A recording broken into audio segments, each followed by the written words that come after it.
కోపాలు చాలండి శ్రీమతి గారు, కొంచెం కూలవ్వండి మేడం గారు.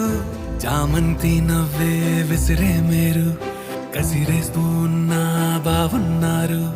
సరదాగా సాగే సమయంలోన మరిచిపోతే బాధ కబురు.